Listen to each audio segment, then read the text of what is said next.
ഞാൻ 95 US കടന്നുപോയി. 99 ഞാൻ കല്യാണം കഴിച്ചു. ഞങ്ങൾക്ക് ദൈവം അനുഗ്രഹിക്കപ്പെട്ട 4 കുഞ്ഞുങ്ങളെ തന്നു. ഞങ്ങളുടെ പഠിത്തമൊക്കെ അവിടെ കംപ്ലീറ്റ് ചെയ്ത് നല്ലൊരു നിലയിൽ ജീവിച്ചുകൊണ്ടേയിരിക്കുകയായിരുന്നു. അങ്ങനെ 2024 എന്റെ വായിൽ ഒരു പിമ്പിളിന്റെ കൂട്ട് ഒന്ന് കാണുവാൻ ഞാൻ തന്നെ അത് കണ്ടുപിടിക്കുവാൻ സാധിച്ചു. അങ്ങനെ ഞാൻ എന്റെ ഡോക്ടേഴ്സിന്റെ അടുക്ക് ചോദിച്ചപ്പോൾ എന്നോട് പറഞ്ഞു, നിനക്ക് വേറെ ഒരു സിംറ്റംസും ഇല്ല, അതുകൊണ്ട് നീ പ്രയാസപ്പെടേണ്ട കാര്യമില്ല. ഇത് ചിലപ്പോൾ ഫ്ലോസ് ചെയ്യുമ്പോഴോ ബ്രഷ് ചെയ്യുമ്പോഴോ വല്ലതും ഒരു ഇഞ്ചുറി വന്നതായിരിക്കും, അതുകൊണ്ട് വിഷമിക്കേണ്ട. Obviously they are professional, so ഞാൻ അതിനെക്കുറിച്ച് ഒന്നും അധികം ചിന്തിച്ചിട്ടില്ല. പിന്നെ ഞാനൊരു നേഴ്സ് ആയതുകൊണ്ട് ക്യാൻസറിന്റെ സൈൻസ് ആൻഡ് സിംറ്റംസ് എനിക്കും അറിയാം. അതൊന്നും എനിക്കില്ലാത്തത് കൊണ്ട് ഞാനും അതിനെക്കുറിച്ച് അധികം ചിന്തിച്ചില്ല. പക്ഷെ 2024 ഫെബ്രുവരിയിൽ മാറ്റർ ഓഫ് ഫാക്ട് ഇവിടെ കൺവെൻഷൻ നടക്കുന്ന സമയത്ത് എന്റെ പ്രൈമറി പറഞ്ഞു ഒരു ബയോപ്സി ചെയ്യാം. ഞാൻ അങ്ങനെ ബയോപ്സി കടന്നുപോയി. ഞങ്ങൾ കുടുംബമായിട്ട് കടന്നുപോയി. പക്ഷെ റിസൾട്ടിന് ഞാൻ തനിയെയാണ് കടന്നുപോയത്. ഞാൻ ഒത്തിരി ഓവർ കോൺഫിഡന്റ് ആയിരുന്നു. ഇത് സാധാരണ ഒരു ടെസ്റ്റ് പോലെ ഉള്ളൂ, ജസ്റ്റ് ഒരു അഷുറൻസിന് വേണ്ടിയായിരിക്കും. കടന്നു ചെന്നപ്പോഴാണ് എന്നോട് പറഞ്ഞത് സ്കിൻ ക്യാൻസർ അല്ലെങ്കിൽ മെലനോമയാണ്. സോ മെലനോമ എന്ന് പറയുന്നത് യൂഷ്വലി നമ്മൾക്ക് കളേർഡ് ആയിട്ട് ആൾക്കാർക്കൊന്നും വരികയില്ല, വെളുമ്പർക്കാണ് വരുന്നത്. അത് ഒരിക്കലും വെരി റെയർലിയെ മൗത്തിൽ വരുത്തുള്ളൂ, ബിക്കോസ് സൺ എക്സ്പോഷർ ഇല്ലാത്തത് കൊണ്ട്. അപ്പൊ എനിക്ക് തന്നെ അങ്ങ് അതിശയം തോന്നി, അല്ലെങ്കിൽ ഞാൻ തകർന്നു എന്ന് തന്നെ പറയാം. ഞാൻ തനിയെ ആ റിസൾട്ട്സ് മേടിച്ചുകൊണ്ട് ഞാൻ വീട്ടിലേക്ക് ഡ്രൈവ് ചെയ്യുകയാണ്. എനിക്ക് ആരെയും വിളിക്കുവാൻ പറ്റത്തില്ല, എസ്പെഷ്യലി നമ്മൾക്ക് എന്തെങ്കിലും ഒരു വിഷമം വരുമ്പോൾ നമ്മുടെ ഭർത്താവിനെയാണ് വിളിക്കുന്നത്. പക്ഷെ ഇവിടെ രാത്രിയാണ്. ദ വെരി നെക്സ്റ്റ് ഡേ അച്ഛക്ക് ഇവിടെ പ്രസംഗിക്കണമെന്നുള്ളത് കൊണ്ട് എനിക്ക് മനസ്സിനെ ഇത് ചെയ്യണ്ടെന്ന് വെച്ചുകൊണ്ട് ഞാൻ വിളിച്ചില്ല. പക്ഷെ ഞാൻ ഡ്രൈവ് ചെയ്തുകൊണ്ട് പോവുമായിരുന്നു. 10 മിനിറ്റ്സേ ഉള്ളു എന്റെ വീട്ടിലോട്ട്. ഞാൻ 30 മിനിറ്റ്സ് ആയിട്ടും എന്റെ വീട്ടിലോട്ട് എത്തുന്നില്ല. എനിക്കെന്തോ എന്റെ ബുദ്ധി തന്നെ മറഞ്ഞു പോയ പോലെ ഒരു അവസ്ഥയിലായിരുന്നു. ഞാൻ എന്റെ ചേച്ചിയെ വിളിച്ചപ്പോ എന്നോട് പറഞ്ഞു, ബിൻസി ഫേസ് ടൈം എന്ന് പറയുന്ന ഫേസ് ടൈം ചെയ്തപ്പം പറഞ്ഞു, നീ 1 വേ ഡിറക്ഷനിൽ ഓപ്പോസിറ്റ് ഡിറക്ഷനിലോട്ട് ഡ്രൈവ് ചെയ്തുകൊണ്ടിരിക്കുകയാണ്, നീ പുൾ ഓവർ ചെയ്യുക. എന്നിട്ട് എന്നോട് പറഞ്ഞു, ദൈവം അറിയാതെ നിന്റെ ജീവിതത്തിൽ ഒന്നും സംഭവിക്കുകയില്ല. പക്ഷെ നമ്മൾക്ക് തന്നെ ആവുമ്പോഴാ അത്രയ്ക്കും ദൈവത്തിലുള്ള ഒരു വിശ്വാസം അന്ന് എനിക്കില്ലാത്തത് കൊണ്ട് ഞാൻ പലവിധമായ ക്വസ്റ്റ്യൻസ് ചോദിക്കാൻ തുടങ്ങി. ഞാൻ വീട്ടിൽ ചെന്നു, തനിയെ ഇരുന്ന് ഒത്തിരി കരഞ്ഞിട്ട് ഞാൻ പിന്നെയും എന്റെ ആ മെഡിക്കൽ ബാക്ക്ഗ്രൗണ്ട്, എന്റെ കണക്ഷൻസ്, എന്റെ നെറ്റ്വർക്കിംഗ് ഒക്കെ ഉള്ളത് കൊണ്ട് ഞാൻ പിന്നെ വിചാരിച്ചു ഇതൊരു സർജറി കൊണ്ട് കഴിയും. അങ്ങനെ ഞാൻ തന്നെ ജോലി ചെയ്തുകൊണ്ടിരുന്ന ഒരു സ്ഥാപനത്തിൽ അവര് എക്സ്പെഡൈറ്റ് ചെയ്ത് എല്ലാം കെയർ ചെയ്തു. ഡോക്ടേഴ്സ് എന്നെ വിളിച്ചിട്ട് പറഞ്ഞു, കാര്യം കുഴപ്പമില്ല ബിൻസി, ഒരു ചെറിയൊരു സർജറി ഉണ്ട്, we can put you back to normal, ഒരു 6 ആഴ്ച കഴിയുമ്പോഴത്തേന് നീ ഓക്കെ ആയിരിക്കും, നീ കുഴപ്പമില്ല എന്ന് പറഞ്ഞു. എങ്കിലും ഒരു ദൈവശബ്ദം എനിക്ക് അന്ന് കേൾക്കുവാൻ കഴിഞ്ഞത്, ഇത് നിന്നെ തകർക്കുവാനല്ല പണിയുകയാണ്. അപ്പോൾ എന്റെ മാനുഷികമായ ചിന്തയിൽ ക്യാൻസർ വരിക എന്ന് പറയുന്ന ഫസ്റ്റ് തിങ് നമ്മുടെ മൈൻഡിലോട്ട് വരുന്നത് തകർന്നു, ഇനി ഒന്നുമില്ല എന്നുള്ളതാണ്. പക്ഷെ ആദ്യത്തെ സർജറി ചാച്ച വന്നു കഴിഞ്ഞ ഒരാഴ്ചക്കകം തന്നെ നടന്നു. ഫസ്റ്റ് സർജറി എന്ന് പറയുന്നത് അവര് എന്റെ മേലെണ്ണക്കല്ല് എപ്പോൾ പാലറ്റിലെ എല്ലാ മാംസവും തൊലിയും എടുത്തു. എന്തൊക്കെ ബോൺ ഫീൽ ചെയ്യാം, എനിക്ക് ഉമ്മനീര് ഇറക്കാൻ പറ്റത്തില്ല, അതുപോലെ ഭയങ്കരമായ വേദന. എങ്കിലും ക്യാൻസറിനെ ബീറ്റ് ചെയ്യണം, ജീവിക്കുവാനുള്ള കൊതിയും ആഗ്രഹം കൊണ്ടും പിന്നെ കുഞ്ഞുങ്ങളൊക്കെയും ചെറിയ പ്രായമായതുകൊണ്ടും ഞാൻ പറഞ്ഞു എന്താണെങ്കിലും ഞാൻ ഗോ ത്രൂ ചെയ്യാൻ വെല്ലിങ് ആണ്. അങ്ങനെ ഓരോ ദിവസവും വേദന ഇത് ചെയ്തു. പിന്നെ 4 വീക്സ് കഴിഞ്ഞ് ചെക്കപ്പിന് ഞങ്ങൾ രണ്ടും കൂടെ പോയി. അപ്പോൾ എന്റെ ആഗ്രഹവും ഞാൻ കേൾക്കാൻ ആഗ്രഹിച്ചതും ക്യാൻസർ എല്ലാം ബീറ്റ് ചെയ്തു, നിനക്ക് ഇനി ബാക്ക് ടു നോർമൽ പോകാമെന്നായിരുന്നു.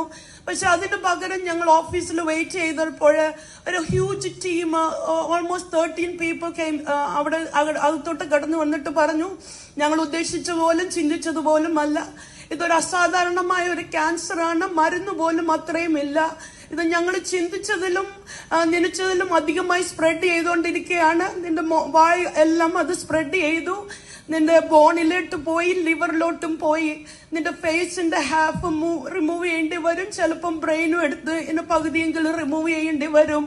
എന്നിട്ട് എന്നോട് ചോദിച്ചു, നിനക്ക് എന്താണ് വേണ്ടത്? ബിക്കോസ് ഡിസ്ഫിഗർ ആവും, അത് വേണോ അതോ പിന്നെ അല്ലാതെ തന്നെ ഒരു അല്ലാതെ ട്രീറ്റ്മെന്റ് ചെയ്യണോന്ന് ചോദിച്ചപ്പോൾ ഞാൻ പറഞ്ഞു, ഇല്ല, എന്ത് വേണേലും ചെയ്തോ, എനിക്ക് ക്യാൻസറിനെ ബീറ്റ് ചെയ്യണമെന്നേ ഉള്ളെന്ന് പറഞ്ഞു. അങ്ങനെ എന്റെ ഹസ്ബൻഡ് യൂഷ്വലി ഞാൻ ഇതൊക്കെ കണ്ടപ്പോൾ ഇൻ ദ ബിഗിനിങ് ഞാൻ അങ്ങ് തകർന്ന് നിരാശയില്ല. ഞാൻ ദിവസങ്ങൾ കരയും. എനിക്ക് ആൾക്കാരെ കാണുന്നത് ഇഷ്ടമല്ല, എനിക്ക് ആൾക്കാരോട് സംസാരിക്കുന്നത് ഇഷ്ടമല്ല.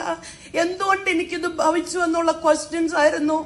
എന്റെ സിബ്ലിങ്സ് എല്ലാം വിളിച്ചിട്ട് ചോദിക്കുന്നുണ്ട്, ബിൻസിക്ക് എന്ത് പറ്റുന്നു, അവള് കരയുന്നുണ്ടോ? അപ്പോഴും ചാച്ച പറഞ്ഞില്ല, കരയുന്നില്ല, എന്താണെന്നറിയത്തില്ല, കേട്ടതിന്റെ ഷോക്കായിരിക്കുമെന്ന്. അപ്പൊ ഞാൻ നോക്കിയിട്ട് പറഞ്ഞു, ദൈവം എന്നോട് സംസാരിച്ചു.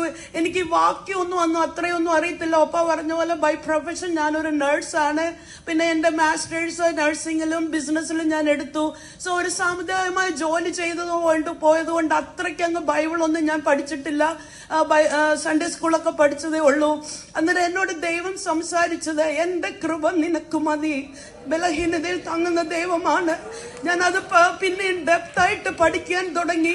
ബലഹീനതയിൽ തികയ്ക്കുന്ന, ഇംഗ്ലീഷിൽ പറയുന്ന പെർഫെക്റ്റ് ആക്കുന്ന ആ ദൈവ സാന്നിധ്യം നിന്നിലും ഉണ്ടെങ്കിൽ ഇതെല്ലാം നിനക്ക് ഈസി ആയിട്ട് ചെയ്യാൻ പറ്റുമെന്ന് പറഞ്ഞു. അവര് പ്രൊസീജിയർ പറഞ്ഞു, 3 സർജൻസ് വേണം, 13 hours സർജറിയാണ്. അതുകൊണ്ട് ഈ വാ മൊത്തം റിമൂവ് ചെയ്യണം, ലൈക്ക് അപ്പർ പാലറ്റും പകുതി പല്ലും പിന്നെ ഫേസും എല്ലാം റിമൂവ് ചെയ്യണം. അങ്ങനെ ആവുമ്പോൾ തനിയെ ശ്വസിക്കാൻ കഴിയില്ല. അതുകൊണ്ട് ഇവിടെ ഇങ്ങനെ ഞങ്ങള് ട്രേക്ക് എന്ന് പറയും, അല്ലെങ്കിൽ ഇങ്ങനെ ഇവിടെ ഒരു കിഴുത്ത ഇടണം, അങ്ങനെ ശ്വസിക്കാൻ പറ്റത്തുള്ളൂ. സിബ്ലിങ്സ് എല്ലാം കടന്നു വന്നു. ബിക്കോസ് എന്നെ നോർമലി ഇനി കാണാൻ കഴിയയില്ല, എന്നെ ഒരു ഡിസ്ഫിഗർ ആയിട്ടേ കാണാൻ കഴിയത്തുള്ളൂ. അവരെല്ലാം വിഷമത്തോടെ വന്ന് പ്രാർത്ഥനയിലും ഒക്കെ ആയിരുന്നു. എന്റെ പേരൻസും ചാച്ചയുടെ പേരൻസും ഇവിടെ ആയിരുന്നു. എന്റെ പേരൻസിനോട് ഞാൻ പറഞ്ഞില്ല, ചാച്ചയുടെ പേരൻസിനോട് പറഞ്ഞു. ശക്തമായി പ്രാർത്ഥിച്ചുകൊണ്ടേയിരുന്നു. ഞാൻ ORലോട്ട് കടന്നു പോയപ്പോഴും എല്ലാവരും വളരെ കരച്ചിലോടെ എന്നെ അകത്തോട്ട് കയറ്റിവിട്ടത്. ബിക്കോസ് തിരിച്ചു വരുന്നുണ്ട് ഏത് രീതിയിലായിരിക്കും എന്നറിയത്തില്ല. എങ്കിലും ആ ദൈവിക സമാധാനം എന്റെ മനസ്സിലുള്ളത് കൊണ്ട് ഞാൻ എല്ലാവരെയും ആശ്വസിപ്പിച്ചിട്ട് ഞാൻ ORലേക്ക് കടന്നുപോയി. അവിടെ ആയിരുന്നപ്പോഴും ദൈവത്തിന്റെ പരിപൂർണമായ സംരക്ഷണം എന്റെ ജീവിതത്തിൽ ഉണ്ടെന്ന് അറിയുവാന്, എന്നെ ശക്തനാക്കുന്നവർ മാത്രം ഞാൻ സകലത്തിലും ശക്തിപ്പെടുമെന്ന് ആ ORൽ വെച്ച് എനിക്ക് മനസ്സിലാക്കുവാൻ ദൈവം എന്നെ സഹായിച്ചു. ഞാൻ 13 hours കഴിഞ്ഞിട്ട് വെളിയിൽ വന്നപ്പോൾ ഞാൻ എന്റെ ഹസ്ബൻഡിനോടും എന്റെ സിസ്റ്ററിനോടും ചോദിച്ചു, എത്രമാത്രം മോഹം അവരെന്റെ റിമൂവ് ചെയ്തെന്ന് പറഞ്ഞപ്പോൾ ദൈവം നമുക്ക് വേണ്ടി വലിയ ചെയ്തു. അത്രത്തോളം റിമൂവ് ചെയ്യേണ്ട വന്നില്ല. അവരെല്ലാരും കാറ്റ് സ്കാൻ ഒക്കെ ചെയ്തപ്പോൾ അവര് പറഞ്ഞു ഓൾറെഡി ബ്രെയിനിലോട്ട് സ്പ്രെഡ് ചെയ്തിട്ടുണ്ടെന്ന് പറഞ്ഞതാണ്. പക്ഷെ ആ OR ചെയ്ത് സർജറി ചെയ്തുകൊണ്ടിരുന്നപ്പോൾ അവര് പറഞ്ഞു ബ്രെയിനിലോട്ട് പോയിട്ടില്ല. പക്ഷെ അവരെന്റെ ഈ ഫേസിലെ എല്ലാ സ്ട്രക്ചേഴ്സും എല്ലാ ബോണും എല്ലാം റിമൂവ് ചെയ്തു. എനിക്കാണെങ്കിൽ കിടക്കാൻ പറ്റത്തില്ല, കണ്ണടയ്ക്കാൻ പറ്റത്തില്ല, തുറക്കാൻ പറ്റത്തില്ല, അതുപോലെ ഭയങ്കരമായ വേദന. അതുകൊണ്ട് അങ്ങനെ അതുപോലെ മൂക്കിൽ കൂടെ ട്യൂബൊക്കെ ഇട്ട് പലവിധമായ കയ്യിൽ നിന്നും മാംസവും ബോണും കാലിൽ നിന്നും വായിക്കകത്ത് തന്നെ എനിക്ക് 65 സ്റ്റിച്ചസ് ഉണ്ടായിരുന്നു. എന്റെ കാലിലെല്ലാം കൂടെ ഓൾമോസ്റ്റ് 128 സ്റ്റിച്ചസ് ഉണ്ടായിരുന്നു. വേദന എന്ന് പറഞ്ഞാൽ സഹിക്കാൻ പറ്റാത്ത വേദന. എങ്കിലും പെയിൻ മെഡിക്കേഷൻ കൊണ്ടൊക്കെ ചെറുതായിട്ട് എന്നെ പെയിൻ കൺട്രോൾ ചെയ്തുകൊണ്ടിരുന്നു. അത് കഴിഞ്ഞ് 2 weeks കഴിഞ്ഞിട്ട് ഞങ്ങൾ റേഡിയേഷൻ തുടങ്ങി. റേഡിയേഷൻ എന്ന് പറഞ്ഞാൽ നിങ്ങൾക്കറിയാമല്ലോ, ഭയങ്കരമായ ചൂടാണ്. വായിലോട്ട് അടിക്കുമ്പോഴത്തേനെ നാക്ക് പൊള്ളും, അതെല്ലാം കുടർന്നു, വായെല്ലാം പൊള്ളി കുടർന്നിരിക്കുകയാണ്. പിന്നെ വായിക്കാത്ത സ്റ്റിച്ചസ്, കയ്യിലും കാലിലും എല്ലാ സ്റ്റിച്ചസും കൊണ്ട് വളരെ വേദനയാണ്. എങ്കിലും ജീവിക്കണമെന്നുള്ള ആഗ്രഹം കൊണ്ട് ഞാൻ അതെല്ലാം ഗോ ത്രൂ ചെയ്യാൻ വില്ലിങ് ആയിരുന്നു. അത് കഴിഞ്ഞ് കീമോതെറാപ്പി തുടങ്ങി. ആദ്യത്തെ കീമോ തന്നെ എന്നെ ശരീരമായി തളർത്തി. എല്ലാവർക്കും അറിയാം ഞാൻ വളരെ എനർജറ്റിക് ആയിട്ടുള്ള ഒരാളാണ്. ഇതിന്റെ സർജറിയുടെ തലേ ദിവസം വരെ ഞാൻ ജോലി ചെയ്തു. കീമോ തുടങ്ങിയപ്പോഴത്തേന് എന്റെ ശരീരത്തില് എന്റെ കാല് വീക്കായി. പിന്നെ ഞാൻ എന്നെ ഒരു ബെഡ് റിഡനായിട്ടായി. എന്റെ പ്രാഥമിക ആവശ്യങ്ങൾ പോലും ഞാൻ മറ്റുള്ളവരിൽ ആശ്രയം കണ്ടെത്തേണ്ടി വന്നു. അങ്ങനെ കഴിഞ്ഞു പോയിക്കൊണ്ടിരുന്ന. എന്നാലും റേഡിയേഷനും ട്രീറ്റ്മെന്റും കഴിഞ്ഞപ്പോഴും അവര് പറഞ്ഞു ഒരു ബെറ്റർ പ്രൊഗ്നോസിസിന് വേണ്ടി, അല്ലെങ്കിൽ ബെറ്റർ ആവും എന്നുള്ളത് കൊണ്ട് ഞാൻ ഇതെല്ലാം ഗോ ത്രൂ ചെയ്തുകൊണ്ടിരുന്നു. അങ്ങനെ എവറി വീക്ക് ഞങ്ങള് കീമോയ്ക്ക് വേണ്ടി പോകും. സെക്കൻഡ് കീമോയുടെ സെഷന് ചെന്നപ്പോൾ അവര് പറഞ്ഞു, ബിൻസി നിന്റെ ലിവർ ഫെയിൽ ചെയ്തു, ഇനി ഞങ്ങൾക്ക് നിന്നെ ട്രീറ്റ് ചെയ്യാൻ കഴിയത്തില്ലെന്ന് പറഞ്ഞു. ഓൾറെഡി ക്യാൻസർ ഉണ്ട്, അതുകൊണ്ട് മെഡിക്കേഷൻ ഒക്കെ എടുത്ത് എങ്ങനെങ്കിലും. അന്ന് എന്നോട് അവർ പറഞ്ഞത് with all the medications they have ഇപ്പോൾ അവൈലബിൾ ആയിട്ടുള്ള മെഡിക്കേഷൻസ് കൊണ്ട് ട്രീറ്റ് ചെയ്താൽ പോലും ഞങ്ങൾക്കൊരു 6 മാസത്തെ കാലാവധി എന്ന് എനിക്ക് തരാൻ പറ്റത്തുള്ളൂ. എങ്കിൽ എനിക്ക് പ്രാർത്ഥനയിൽ ഞാൻ of course I born and brought up in A Pentecostal family. ഞാൻ ജനിച്ചു വളർന്നത് ഒരു പെന്തക്കോസ്റ്റ് ഫാമിലിയിലായതുകൊണ്ട് എന്നെ ദൈവം അങ്ങനെ അങ്ങ് കൈവിടുകയില്ല എന്ന് എനിക്കൊരു ഉള്ളിന്റെ ഉള്ളിൽ ഒരു ബോധമുണ്ടായിരുന്നു. അതുകൊണ്ട് ഞാൻ പ്രാർത്ഥിച്ചുകൊണ്ടിരുന്നു. പക്ഷെ ലിവറൂടെ ഫെയിൽ ചെയ്തെന്ന് അറിഞ്ഞുകൊണ്ട് എന്നെ വളരെയധികം തളർത്തി കളഞ്ഞു. ദൈവമില്ലെങ്കിൽ, ദൈവത്തിൽ വിശ്വാസം ഇല്ലെങ്കിൽ മനുഷ്യൻ ഒരു മൃഗത്തിന് തുല്യമാകുന്നു എന്ന് പറയുന്നത് പോലെ ഞാൻ എന്റെ ജീവിതത്തിൽ അത് അനുഭവിച്ചറിഞ്ഞു.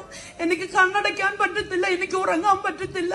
വേദന എന്ന് പറഞ്ഞാൽ പെയിൻ മെഡിക്കേഷൻ എടുക്കാൻ പറ്റത്തില്ല. ഞാൻ അതുപോലെ വേദനിച്ച് ഇങ്ങനെ കഴിഞ്ഞുകൊണ്ടിരിക്കുകയായിരുന്നു. ഓരോ ആഴ്ചയും ലിവറിന്റെ എൻസൈംസ് അവർ ലിവർ ഇല്ലാതെ ട്രീറ്റ് ചെയ്യത്തില്ല.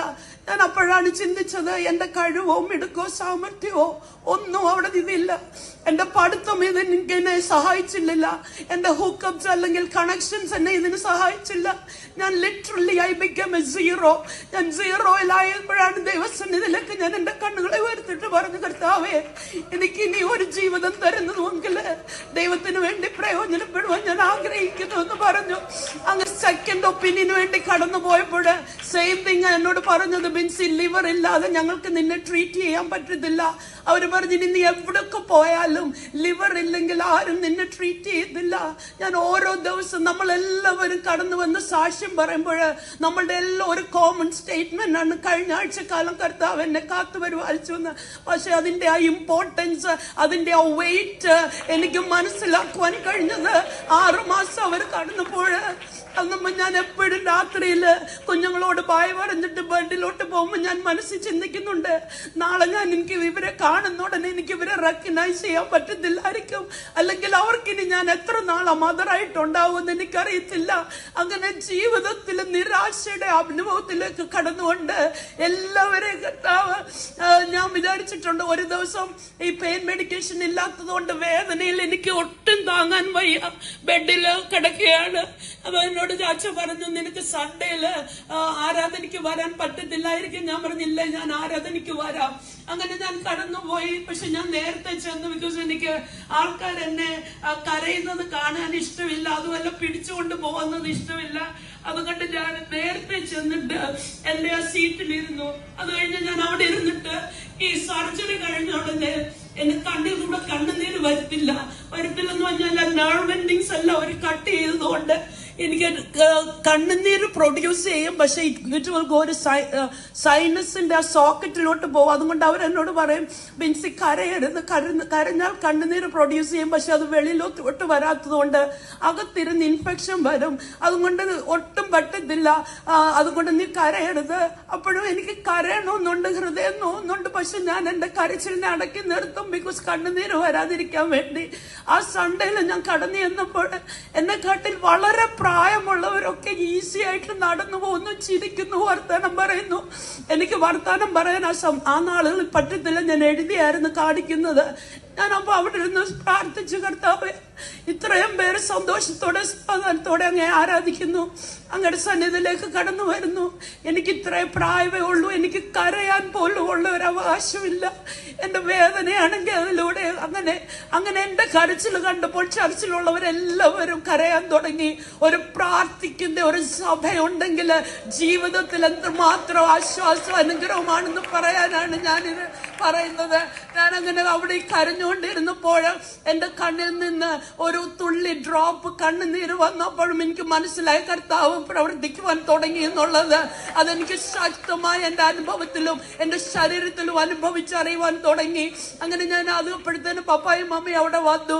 എന്നിട്ട് എന്നോട് എല്ലാ ആഴ്ചയും ഞാൻ ലിവറിന്റെ ബ്ലഡ് ടെസ്റ്റ് ചെയ്യാൻ പോകുമ്പോൾ കടന്നു വരുന്നിട്ട് നോർമൽ എന്ന് പറഞ്ഞാൽ 15 to 50 ആണ്, 50 വരെയാണ് അത് ഹയസ്റ്റ് വി കൻ ഗോ. അപ്പൊ എന്നോട് ചോദിച്ചപ്പോ എന്റേത് 1600, 1700, ഈവൻ 2000 വരെ പോയിക്കൊണ്ടേയിരിക്കുകയാണ്. അപ്പൊ മമ്മി എന്നോട് പറഞ്ഞു, പിൻസി, നമുക്ക് വേണ്ടി നമ്മളെല്ലാം പ്രാർത്ഥിക്കുന്നത് ലിവർ ക്യൂർ ചെയ്തിട്ടല്ല, ഹീലായിട്ട് മെഡിക്കേഷൻ തുടങ്ങിയിട്ട് നിന്നെ ക്യാൻസറിൽ നിന്ന് രക്ഷപ്പെടുത്താവുന്നല്ലേ, നമുക്കൊരു ഇതിനു വേണ്ടി പ്രാർത്ഥിക്കാം. മെഡിക്കേഷൻ ഇല്ലാതെ ക്യാൻസർ സൗഖ്യമായെന്നുള്ള ഒരു യുണീക്ക് ടെസ്റ്റിമണി നിന്റെ ജീവിതത്തിൽ പ്രാപിക്കാൻ വേണ്ടി നമുക്ക് പ്രാർത്ഥിക്കാമെന്ന് പറഞ്ഞു. മനസ്സില്ല മനസ്സോടെ ഇറങ്ങി ഓടാൻ പറ്റത്തില്ലല്ലോ, ഞാൻ അവിടെ ബെഡ് റിഡൻ കാരണല്ലേ. മനസ്സില്ല മനസ്സോടെ പിന്നെ മമ്മിയുടെ കാര്യമാണല്ലേ എളുപ്പം സ്കാഫ് എടുത്തുകൊണ്ട് വന്ന് പ്രാർത്ഥിക്കാൻ തുടങ്ങി. I was kind of pretty much forced to sit and pray. ഞാൻ ആ സമയം ഇരുന്ന് പ്രാർത്ഥിക്കുവാൻ തുടങ്ങി. ദൈവസന്നിധിയിലേക്ക് ഞാൻ എന്നെ തന്നെ സാഷ്ടാംഗം വീഴുക എന്ന് പറഞ്ഞാൽ എല്ലാം തകർന്ന ഒരവസ്ഥ. ഞാൻ എന്തൊക്കെ ഹോൾഡ് ചെയ്ത് വെച്ചോ, എന്തൊക്കെ ആ സ്റ്റാറ്റസ് കീപ്പ് ചെയ്യാൻ വേണ്ടി ഞാൻ അതൊക്കെ കരുതിയോ, അതെല്ലാം ലിറ്ററലി യൂസ്ലെസ് ആയിരുന്ന സമയത്ത് പറയുമല്ലോ, when you are at the lowest point, that's when you look up. ഏറ്റവും താഴ്ന്ന അവസ്ഥയിലായിരിക്കുമ്പോഴാണ് നമ്മൾ മുകളിലേക്ക് നോക്കുന്നത്. ആ അവസ്ഥയിൽ ഞാൻ ദൈവമുഖത്തേക്ക് നോക്കാൻ തുടങ്ങി. ഒരു ദൈവിക സമാധാനം അല്ലെങ്കിൽ ദൈവഹിതം എന്റെ ജീവിതത്തിൽ നടക്കണമെന്ന് ഞാൻ പ്രാർത്ഥിച്ചുകൊണ്ടേയിരുന്നു.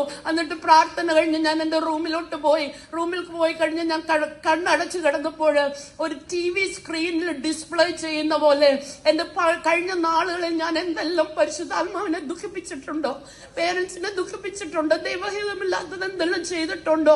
Even to the fact that ഞാൻ സമയമില്ലാത്തതുകൊണ്ട് എന്റെ മൂത്ത മകൻ ബൈബിൾ കോളേജിൽ പോകുന്നത് എനിക്ക് വളരെ ദേഷ്യമായിരുന്നു. എനിക്ക് ഒട്ടും ഇഷ്ടമില്ലായിരുന്നു. അതുകൊണ്ട് ഞാനൊരു മദർ ആൻഡ് സൺ എന്നുള്ള രീതിയിൽ ഞാൻ ചുമ്മാ അവനോട് തമാശ പറയുമായിരുന്നു. അതെല്ലാം എന്നെ എഴുതി കാണിച്ചു.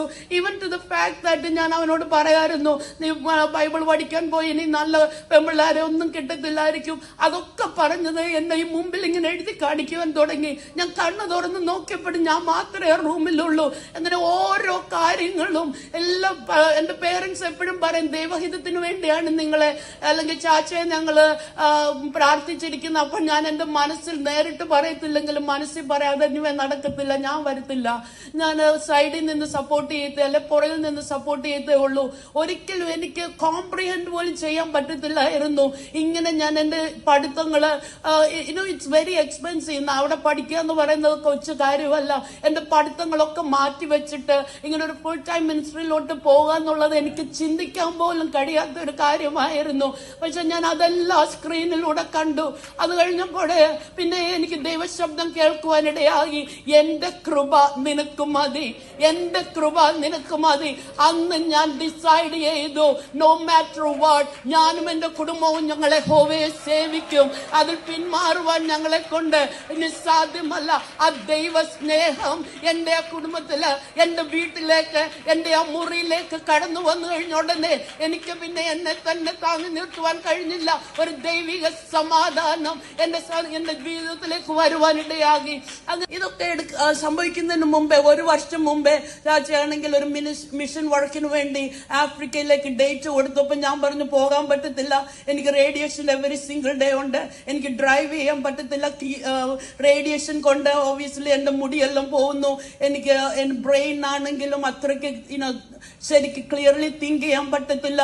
അതുകൊണ്ട് ഞാൻ പറഞ്ഞു പോകാൻ പറ്റത്തില്ല എന്ന് പറഞ്ഞപ്പോ എന്നോട് പറഞ്ഞു, ഇല്ല ബിൻസി ഞാൻ പോയേ പറ്റത്തുള്ളൂ. എന്റെ ചർച്ചിലെ ആന്റിമാരെല്ലാം പറഞ്ഞു, ഇല്ല പാസ്റ്റർ പോവട്ടെ, ഞങ്ങൾ നിന്നെ ടേക്ക് കെയർ ചെയ്യാമെന്ന്. എന്നാലും ഞാൻ മനസ്സവിടെ വിട്ടു.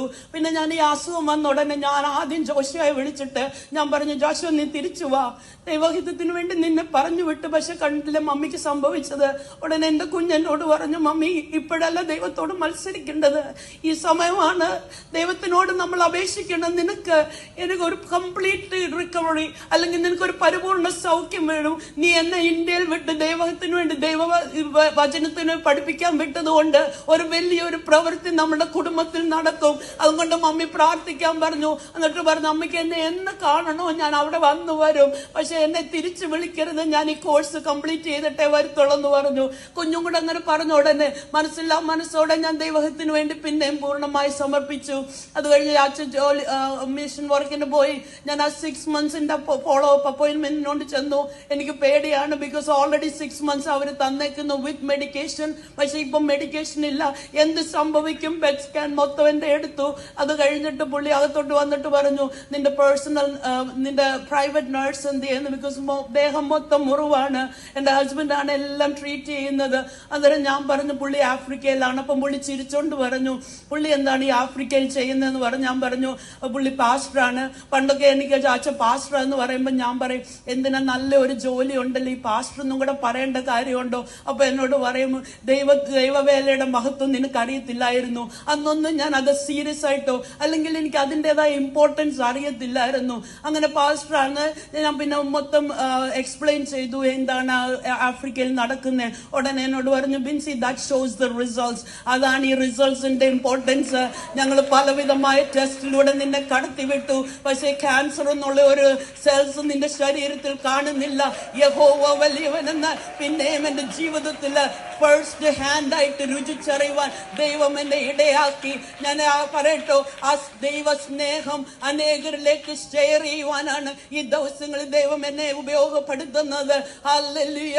സാറാഫുകൾ രണ്ടുകൊണ്ട് പാദം മൂടി, രണ്ടുകൊണ്ട് പറന്ന്, രണ്ടുകൊണ്ട് മുഖം മൂടി യഹോവ പരിശുദ്ധൻ പരിശുദ്ധൻ പരിശുദ്ധൻ എന്ന് ആർത്ത് വിളിക്കുന്ന ആ ദൈവം എന്റെ റൂമിൽ കടന്നു വന്ന് എന്റെ തകർച്ചയുടെ നടുവില് എന്നെ വിടുവിച്ചത്.